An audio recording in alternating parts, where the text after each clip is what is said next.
Hi guys, today we will be fragging some rather expensive zoas. So if you are a fan of zoas or if you like to keep zoas, this thing may grow quite quick under the right condition. So as you can see from the frag, some part of the zoa has completely overgrown, and it's probably best to frag them so they have more space to grow.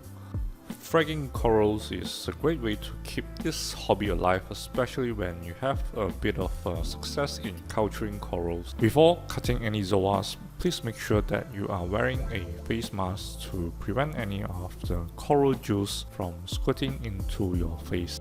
We will begin the fragging process by examining the frag. It takes a bit of experience to know where to best cut your zoas, but since this is an expensive piece, I would prefer to break the whole frag into separate pieces of zoa and gluing it into dead rocks. So right here I have spotted a gap which I can break the whole frag bud into a single 3 poly frag.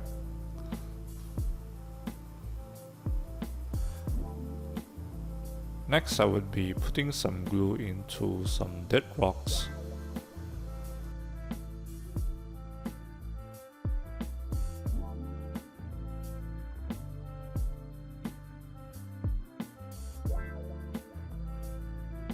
So after closely examining the gap on the frag of zoa, I find that there are no flash attached, which means that I can break this part easily off and it will be glued into my piece of rock.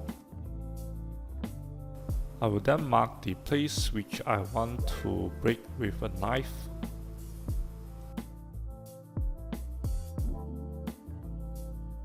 Next, I would then proceed to break the frag which has the zoa attached on it.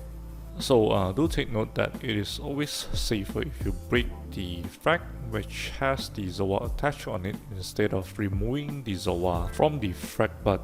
So now we have completely successfully removed the frags which has a few polys of zoa attached on it, and this would be one of the least stressful way to frag a zoa, especially if you are fragging a very expensive zoa. We will then proceed to look for any more gaps in the frag bud which we can separate the frags.